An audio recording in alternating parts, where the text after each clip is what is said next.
2 రాష్ట్రాల్లో అధికారంలోకి వచ్చారు సౌత్ ఇండియాలో. ఎలా అనిపిస్తుంది? గ్రేట్. సౌత్ ఇండియాలోనే కాదు, నార్త్ ఇండియాలో కూడా పెనెట్రేట్ చేస్తాము. మీరు ఇందాక అన్నారుగా స్టార్టింగ్ స్టేట్మెంట్ పుంజుకుంటుందని. అవును. డెఫినెట్‌గా పుంజుకుంటుంది.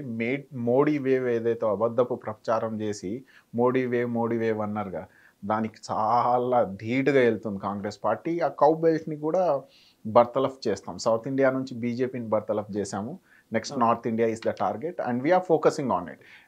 అది ఎలా ఏర్పడుతది తెలుసా? మీరు ఛత్తీస్‌గఢ్‌లో ఓట్ బ్యాంక్ చూడండి, మధ్యప్రదేశ్‌లో ఓట్ బ్యాంక్ చూడండి, రాజస్థాన్‌లో ఓట్ బ్యాంక్ చూడండి. We are with a margin lost 1.6% of vote బ్యాంక్‌తోనే ఓడిన గవర్నమెంట్లు మా యాడ. బట్ డెఫినెట్‌గా మీరు లాస్ట్ 10 ఇయర్స్ బ్యాక్ చూసుకుంటే, ఈరోజు చూసుకుంటే ఓట్ బ్యాంక్ అనేది కాంగ్రెస్‌కి పెరిగింది. అవును. పెరగడానికి రీజన్ ఏంది? యాంటీ ఇంకుబెన్సీ ఒకటి, prime minister Modi, Amit Shah, JP Nadda మాట్లాడే అబద్ధాలకు మొత్తం సమాజం మొత్తం మేల్కుంటుందన్నమాట. ఎవరు వాస్తవాలు మాట్లాడుతున్నారు, ఎవరు ప్రజల కోసం మాట్లాడుతున్నారు, ఓన్లీ దేశభక్తి అన్ని ముసుగులో ఎవరు పాలన చేజిక్కించుకున్నారు, దేశానికి చేసింది ఏం లేదు, ప్రజలు గ్రహిస్తున్నారు. So most probably we are forming. North India is not far away. South okay. India నుంచి అయితే బీజేపీని బర్తరఫ్ చేశాము. లుకింగ్ ఫార్వర్డ్, ఇంకా రాబోయే పార్లమెంట్ ఎలక్షన్లో చూడండి ఇంకో చేంజ్ ఆఫ్ వేవ్ ఉంటుంది. That is Congress wave. So ఇందాక మీరు మాట్లాడుతూ మధ్యప్రదేశ్ గానియండి, రాజస్థాన్ గానియండి, ఛత్తీస్‌గఢ్ గానియండి, 1 పాయింట్ చేంజ్ మార్జిన్ తోటి ఓడిపోయానంటున్నారు. కాంగ్రెస్ తెలంగాణలో గెలిచింది కూడా 1 పాయింట్ చేంజ్ మార్జిన్ తోటే. అప్రాక్సిమేట్లీ 2.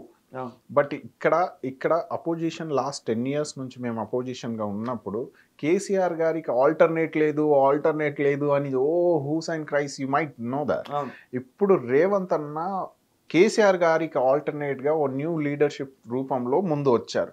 వచ్చిన తర్వాత తెలంగాణ ప్రజానికం నమ్మింది, కాంగ్రెస్ పార్టీ ఇచ్చిన హామీలన్నీ నమ్మి ఈరోజు కాంగ్రెస్కి అవకాశం ఇచ్చింది. అవును. సో డెఫినెట్గా ఇప్పుడు ఏబుల్ లీడర్షిప్ ఉన్నప్పుడు ఏంటంటే ఆర్గనైజేషన్ కూడా ఫుల్ ఫ్లెడ్జ్గా పనిచేస్తుంది. ఇప్పుడు రేవంత్ అన్న సీఎం పగ్గాలు చేసిన తర్వాత, అంటే ఇప్పుడు సీఎంగా మారిన తర్వాత కూడా కాంగ్రెస్ పార్టీ అదే దిశగా పేద ప్రజల పక్షాన, మీరు చూడండి ఇప్పుడు గడిల పాలన నుంచి ప్రజాపాలన వరకు, అవును. ప్రజావాణి నుంచి ప్రజా దర్బార్ వరకు కాంగ్రెస్ పార్టీ పాలన గవర్నెన్స్ అనేది డోర్ స్టెప్కి తీసుకెళ్తుంది. పూర్గానే ప్రూవ్ చేసుకుంటుంది. రాబోయే రోజుల్లో కూడా అది అలాగే ఉంటుంది. కాంగ్రెస్ పార్టీ ఇప్పుడైతే ఖచ్చితంగా, మీరు ఇంకొన్ని రోజుల తర్వాత చెప్తాను కానీ ముందే చెప్తున్నాను, తొందరపాటు కాదు. నెక్స్ట్ 10 ఇయర్స్ కాన్ఫిడెన్స్ అనుకోవచ్చు. ఈ తెలంగాణ రాష్ట్రాల్లో అపోజిషన్స్కి మంచి అపోజిషన్ రోల్ లాగానే ఉంటారు. 10 ఇయర్స్ అయితే ఫిక్స్ అయిపోవాల్సింది వాళ్ళు. ఓకే. ఎందుకంటే ఏబుల్ లీడర్షిప్ ఉంది కాబట్టి. సార్ తెలంగాణ వరకు అయితే ఓకే. కర్ణాటక గనక చూసుకుంటే కొంచెం అటు ఇటుగా ఉంది. ఎందుకనంటే 2.5 ఇయర్స్ సిద్ధరామయ్య గారు ఉంటారు. అలానే 2.5 ఇయర్స్ డీకే శివకుమార్ గారు ఉంటారు. ఇదేదో పెళ్లిళ్ళకెళ్తే మీకేమిస్తారు, మాకేం తెస్తారు అన్నట్లుగా ఉందని కొంతమంది బీజేపీ గానీ, టీఆర్ఎస్ గానీ అంటున్నమాట. ఫస్ట్లీ ఒకవేళ 2.5 ఇయర్స్ సిద్ధరామయ్య గారు ఉంటారు, 2.5 ఇయర్స్ శివకుమార్ గారు ఉంటారు అంటే అది మెచ్యూరిటీకి ఇది సింబలైజేషన్ ఏమో. లెట్స్ సే డెమోక్రసీలో అన్ని వర్గాల వారికి ఛాన్స్ ఇవ్వాలి కదా. ఒక కైండ్ ఆఫ్ మెచ్యూరిటీలో ఆ డిసిషన్ మేకింగ్ ప్రాసెస్ బెటర్ అవ్వాలంటే మల్టీ బ్రెయిన్స్ ఫంక్షన్ చేయాల్సిందే. ఇలా ఉండొద్దండి. బీజేపీలో మోడీ గారు, అమిత్ షా గారు, జేపీ నడ్డా గారు చెప్పిందే ఫైనల్, ఆర్ఎస్ఎస్ చెప్పిన వాళ్ళకే పదవులు వస్తాయి ఫైనల్, ఇలా ఉండొద్దు. బీఆర్ఎస్లో ఓన్లీ కాళేశ్వరం కట్టిందే నేను, నా బ్రెయిన్ చైల్డ్ అన్నారు కేసీఆర్ గారు. ఈరోజు అది కుంగింది. సో అలాంటి పరిపాలన ఉండొద్దు. ఎంతసేపు డెమోక్రసీ వాద్ సంవాద్ అవ్వాలి, ప్రతి ఒక్కరి వర్షన్ వినాలి. ఇప్పుడు మీరు ఈరోజు బీజేపీ చేస్తుంది చూడండి, సెంట్రల్లో 150 ఎంపీస్ని డిస్క్వాలిఫై చేసింది. 150 ఎంపీస్నే చూడొద్దండి, ఇక్కడ 150 కాన్స్టిట్యుయెన్సీస్లో ఉన్న ప్రజల యొక్క గొంతు పార్లమెంట్లో వినబడకుండా చేసింది. అంటే వాస్తవాలు అడగొద్దు, ముందొచ్చి ఇప్పుడు ప్రైమ్ మినిస్టర్ గారు బీజేపీ రూలింగ్ క్లాస్కి అపోజిషన్ క్లాస్ క్వశ్చన్స్ వేయొద్దు అంటే డెమోక్రసీ ఎక్కడ పోయింది? డెమోక్రసీ మూలం లేకుండా పోయిందాడ. అంటే డెమోక్రసీని చంపుతుంది ఎవరు? బీజేపీ. ఇదే ప్రశ్న కొంతమంది బీఆర్ఎస్ కానీ కాంగ్రెస్ కాదు బీజేపీ వాళ్ళని, బీఆర్ఎస్ అండ్ బీజేపీ ఇద్దరిని ఇదే క్వశ్చన్ అడిగినప్పుడు 150 మెంబర్స్ ని ఎంపీస్ ని ఎలా మీరు చేస్తారు అని అంటే, ఎమర్జెన్సీ పెట్టిన వాళ్ళు ఈ మాట మాట్లాడటం బాగాలేదని బీజేపీ వాళ్ళు అంటున్నమాట. దీనిపై మీరు ఏమంటారు? అది సమర్థించుకోవడమా?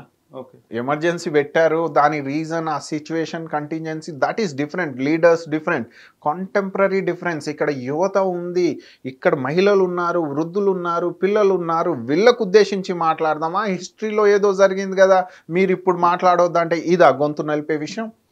The validity, honesty. ఇవాళ ప్రజానికం ఎలా అయిపోయిందంటే యాంకర్ గారు, యువత మాకు మా దేశ సంపాదన ఏ విధంగా ఉపయోగపడుతుంది, ఎంప్లాయ్మెంట్ రూపంలో ఉపయోగపడుతుందా, టెండర్ రూపంలో ఉపయోగపడుతుందా, రిజర్వేషన్ రూపంలో ఉపయోగపడుతుందా, అంటే so called political social rights మాకు అందుతాయా అని ఎదురు చూస్తున్న సమయంలో మీరు ఎంపీలని డిస్క్వాలిఫై చేస్తారు. డెమోక్రటిక్ ఇన్స్టిట్యూషన్స్ ఏదైతే ఉన్నాయో, ఏది ఎలక్షన్ కమిషన్ నుంచి ఇక్కడ పార్లమెంటరీ జ్యుడిషియరీని అందరినీ పొలైట్ చేసుకుంటా మీరు డెమోక్రసీని ఏ విధంగా బతికిస్తున్నారు? ఒకవేళ 150 ఎంపీని మీరు డిస్క్వాలిఫై చేసిరు, ఏ బేసిస్ మీద? మీకు దట్ ఈస్ వాట్ సస్పెండ్ చేశారు. లెస్సే మీరు సస్పెండ్ చేసినా ఏ రీజనింగ్ మీద చేశారు? ఏది ఒక్క ఆన్సర్ ఇవ్వండి. అపోజిషన్ రూలింగ్ క్లాస్ అయితే ఆన్సర్ ఇవ్వాల్సిన అవసరం ఉందిగా. 150 ఎంపీనే కాదు, ఈ 150 ఎంపీలని ఎన్నుకున్న ప్రజానికానికి కూడా వీళ్ళు ఆన్సర్ ఇవ్వాలి. ఆన్సర్ ఇదా? మీరు ఎమర్జెన్సీ పెట్టి మేము ఇది చేసాం, దట్ ఈస్ వాట్. మీరు వెల్ఫేర్ రూపంలో మాట్లాడండి, డెమోక్రసీకి ఏ విధంగా ఉపయోగపడుతుంది. ఇంకొక మాట ఏం లెవెల్ ఎత్తుతున్నారంటే, మీకు ఐడియా ఉండే ఉంటుంది, ఎందుకంటే మీకు నేషనల్ లెవెల్లో కూడా మంచి ఐడియా ఉంది రాజకీయాలు ఏం జరుగుతాయి. రాజస్థాన్ లో చూసుకుంటే ఎన్నికలకు ముందు రాజేందర్ గూడ అని మీ కాంగ్రెస్ మినిస్టరే ఒక ఆయన ఉన్నారు. మణిపూర్ ఇన్సిడెంట్ జరుగుతున్నప్పుడు అనుకుంటా, I closely watch every state assembly. Manipur లో ఎక్కడో గొడవ జరుగుతుంటే అది వేరే విషయం, మనకి ఇక్కడ రాజస్థాన్ లో మన ఆడకూతుర్లకే రక్షణ కరువు అయింది, ముందు దీని గురించి మాట్లాడదాం కదా అంటే, మీ కాంగ్రెస్ క్యాబినెటే, ఆయన కూడా క్యాబినెట్ లో మంత్రే, మిగిలిన క్యాబినెట్ అంటే అసెంబ్లీలోనే ఆయన్ని కొట్టి ఆయనకి మంత్రి పదవి తీసేసి ఆయన్ని నానా అవహేళన చేశారు. మరి దాన్ని ఎలా సమర్థించుకుంటుంది కాంగ్రెస్? ఫస్ట్ థింగ్, ఈ ఇన్సిడెంట్ అయిన దానికోసము మీరు ఇలా కూడా చూడవచ్చు కదా, నేషనల్ లెవెల్లో నేషనల్ బీజేపీ గవర్నమెంట్ ఉంది. నేషనల్ లెవెల్లో లా అండ్ ఆర్డర్ సిచ్యువేషన్ ఎవరి హ్యాండ్లో ఉంటుంది? బీజేపీ. స్టేట్ పరిమితం వరకు మాట్లాడే వాళ్ళు ఎవరు? రాజస్థాన్ గవర్నమెంట్, ఆ క్యాబినెట్ మినిస్ట్రీ, సీఎం అక్కడ మాట్లాడారు. క్యాబినెట్ అంటే చీఫ్ ఎగ్జిక్యూటివ్, ఆయన మాట్లాడిన దాంట్లో వ్యాలిడిటీ ఉంది కదా. మీకెందుకు అది తప్పుగా అనిపిస్తుంది? లెస్సే జ్యూరిస్డిక్షన్ ఇష్యూ, నేషనల్ సెక్యూరిటీలో లెస్సే ఐ సపోర్ట్. మణిపూర్లో వైలెన్స్ జరుగుతుంది, మహిళల అత్యాచారం జరుగుతుంది, బీజేపీ గవర్నెన్స్ ఫెయిల్యూర్ అయింది, I can raise my voice, right? అయ్యా, దట్ ఈస్ వాట్. ఫీమేల్స్కి ఈ దేశంలో అత్యున్నతమైన మర్యాద ఉండాలి, ఎందుకంటే భారత్ మాత అంటాం మనం. సో మనం ఫీమేల్స్ని ప్రొటెక్ట్ చేసుకుంటున్నామా? Who is responsible there? Illegality or violence జరగడానికి రీజన్ ఎవరు? లా అండ్ ఆర్డర్ ఎవరి చేతిలో ఉంది?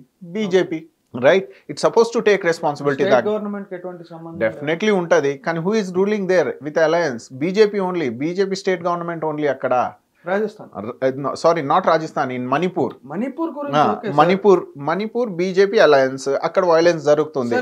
ఇప్పుడు రాజస్థాన్ లో ఒక్క నిమిషం నాగేష్ గారు, నేను అనేది ఏంటి అని అంటే, 100% మణిపూర్ లో బీజేపీది 1000% తప్పు ఉంది, 100లో 1000% తప్పు ఉంది మణిపూర్ లో.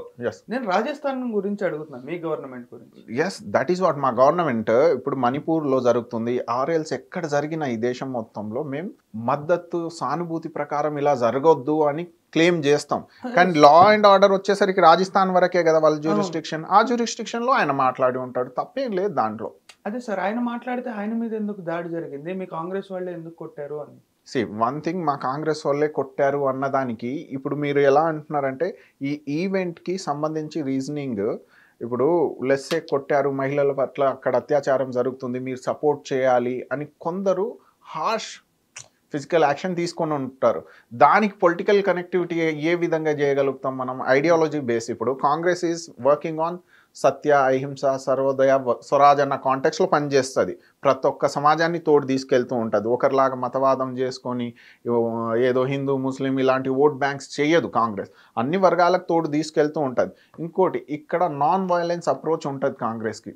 వైలెన్స్ అక్కడ జరిగిందంటే ఎవరో అమెచ్యూర్ ఏదో ఫిజికల్ అసల్ట్, పర్సనల్ వెండిటే మీద జరిగి ఉంటుంది, కానీ కాంగ్రెస్ ఇంటెన్షన్తో జరగలేదు అది. So don't connect it to Congress.